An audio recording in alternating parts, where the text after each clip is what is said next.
Far Cry is raising the bar for first-person shooters everywhere, except Germany, of course.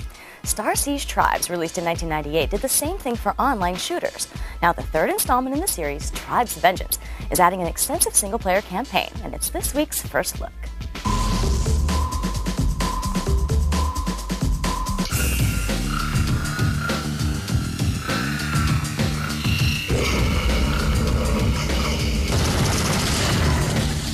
Tribes and Tribes Vengeance is a game about the freedom of movement. It's a game where you have a jetpack at all times, which allows you to fly up into the air at any time, go to any height, and achieve lots of speed. It's a game about combat, so you're doing all this while fighting other players in the case of multiplayer, or Tribes Vengeance also has a complete single-player experience. The big difference between it and any other first-person shooter is the amount of mobility and maneuverability that you have as a player. Certainly, the third dimension is open to you as soon as you have a jetpack. And that's the first step, is understanding the jetpack can now let you move to places that you can never get to. But it also adds into the whole sliding or skiing aspect of the game. There's a scale of speed that you can achieve. It's not digital, it's analog. Now you're screaming across a map, or you're walking across it depending on how you want to deal with the situation.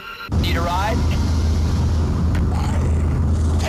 Looked at Tribes and realized it's a fun game, but it can be quite challenging, and yet there's no way for players to sort of ease into the experience. So we've introduced single player to Tribes and Tribes Vengeance, and the game is 50% multiplayer, 50% single player. Single player is a complete story-driven campaign, basically. You play through as a number of different characters from a number of different perspectives, and you're gradually introduced to the game as you go along. We tried to do something different just in general for games, and the idea behind our story is that each mission has a different character, and you'll see a different point of view of a particular story element. And also the story takes place in two periods of time, the past and the present. So you'll jump from one character in the present, you'll see the repercussion of an action that may have happened in the past, and then you may get to play a different character in the past and see what it was that they did that caused that repercussion.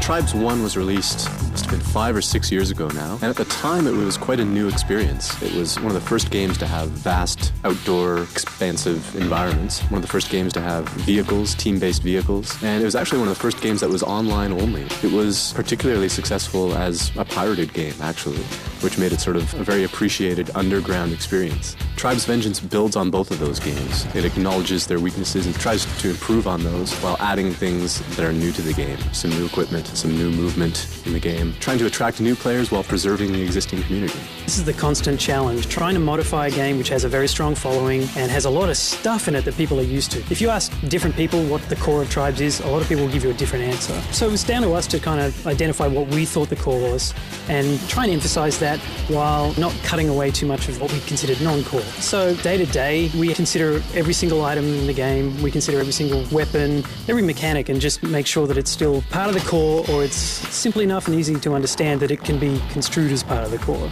The trick is to live in that shadow while attracting new players.